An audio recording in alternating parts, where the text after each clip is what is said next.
Hello, hello, hello. Good morning. How are you? This is Gitmo. Yeah. Today we're going to be um, doing a little lead-in to a slideshow on name, image, and likeness for football and basketball.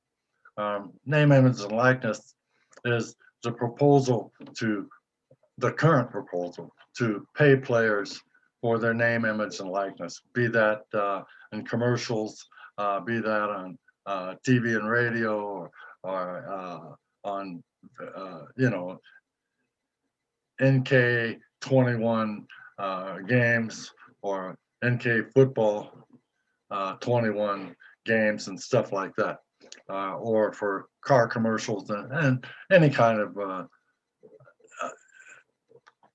commercial endeavor where they get paid. Um, there's four current iterations out there, three in Congress, pardon me, in the NCAA's version that are, I had lunch a little while ago, currently under consideration. And I'm going to be doing a lead-in based on an article I did back in 16 September, 16 September of 2020 on www.bluenotes2.com. And I did an article and posted it on the blog, and pretty good article. And then we started here in October. We've been seeing a rash of NIL articles and pieces on the media based on the NCAA's submitting their latest proposal, which is actually their first proposal because they've been trying to shoot down any kind of pay for play, wages, or name, image, and likeness compensation for athletes since forever.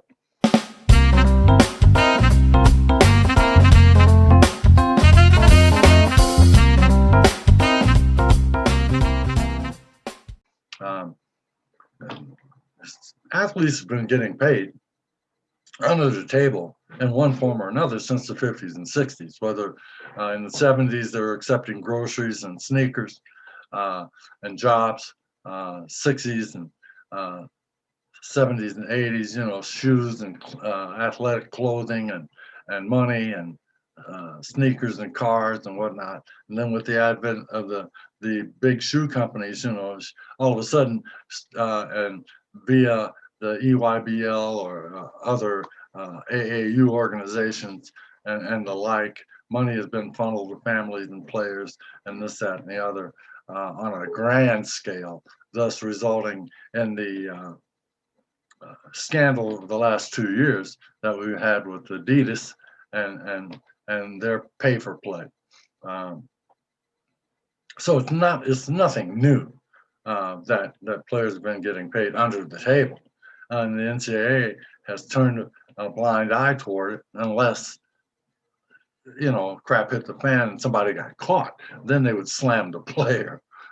Always slam the player if they got caught, or in the most recent cases, slam players and coaches. If they got caught.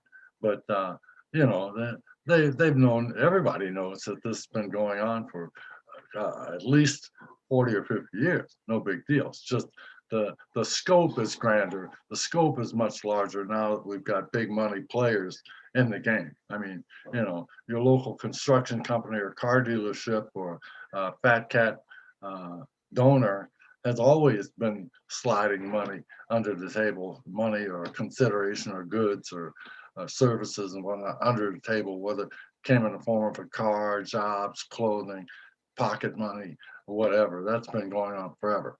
So let's acknowledge the real deal. It's nothing new. It's just that NIL tends to address it and make things more palatable, make it legal, and make it above the table rather than under the table. The NCAA has been a loyal and faithful overseer to its MAZA institutions, universities.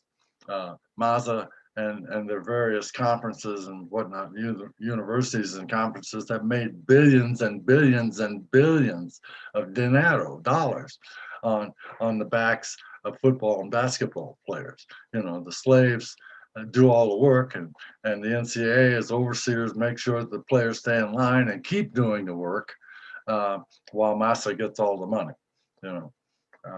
It's not amateurism, even though they say it is. In '73, they did away with 4-year scholarships in favor of 1-year renewable contracts, and that pulled back the curtain.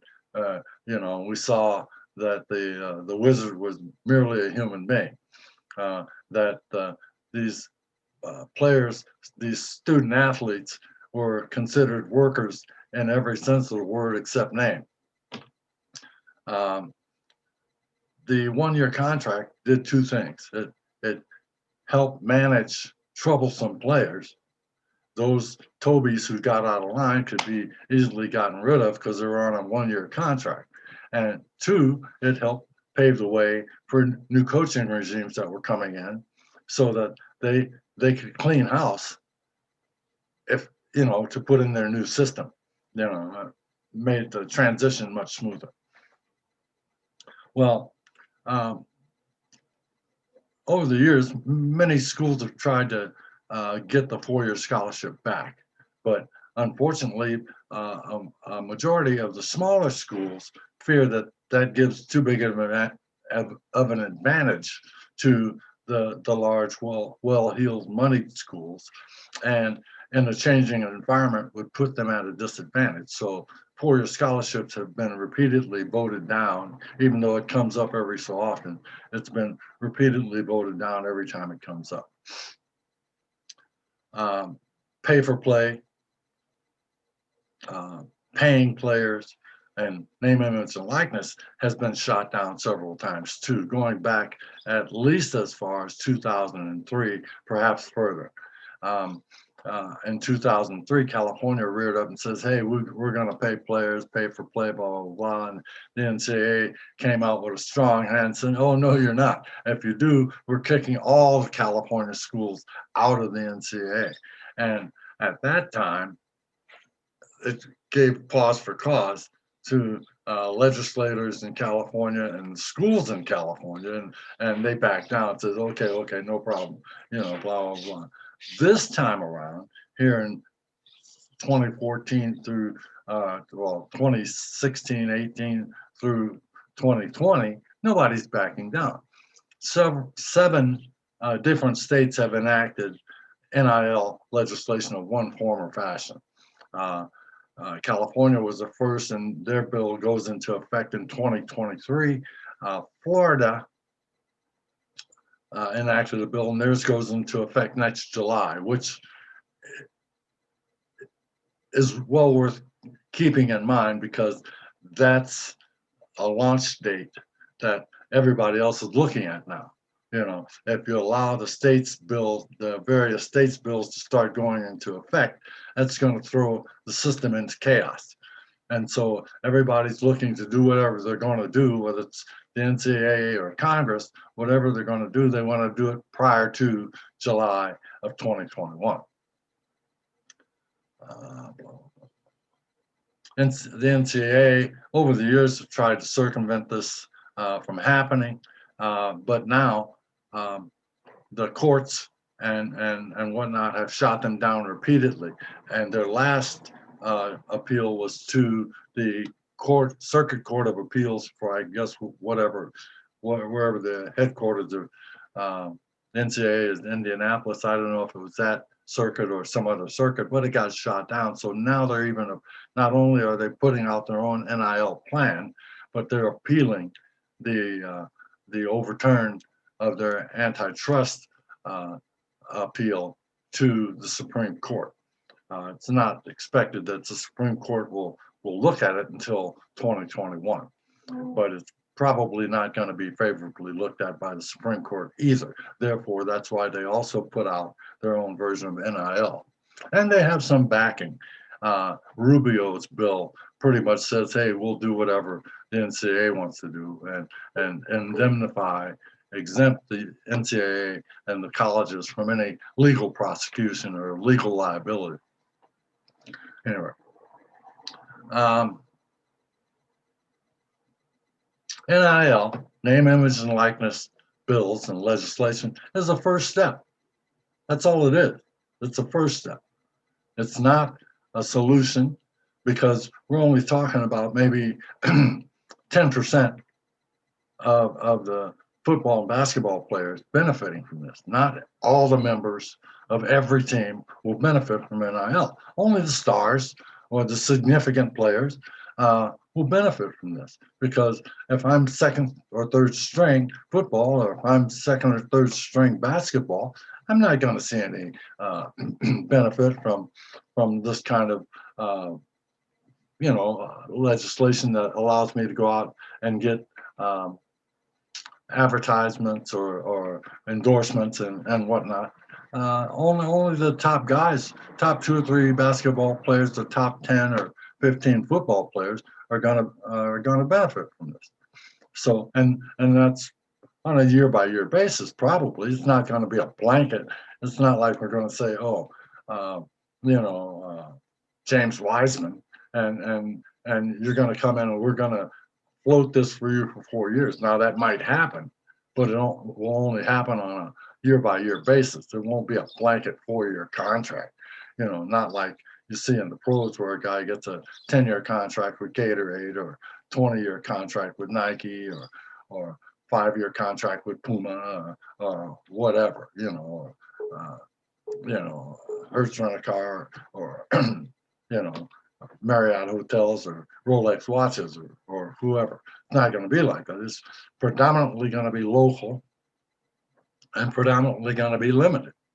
So the only bill that really addresses something beyond that is the Blumenthal-Cory Booker Athletics Bill of Rights, and we'll talk about that later. Okay. The National Collegiate Players Association did a study this past summer, and the main tenet was that players are getting robbed. That's the main tenet. How the NCAA's empire robs predominantly black players, black athletes of billions in generational wealth. Hell of a title, long title. And it was released July 31st, 2020. What it says is that football players across the board, Division I, across the board, lose between $800,000 and $1.2 million. That football players individually lose between $800,000 and $1.3 million over a 4-year span of their college career. It also says that in basketball, individual players across the board individually lose between 1.4 and 2.2 million over a 4-year career. And that's all players, not just the stars, but all 15 basketball players on a team, all 85 football players on a team, and all teams in Division I.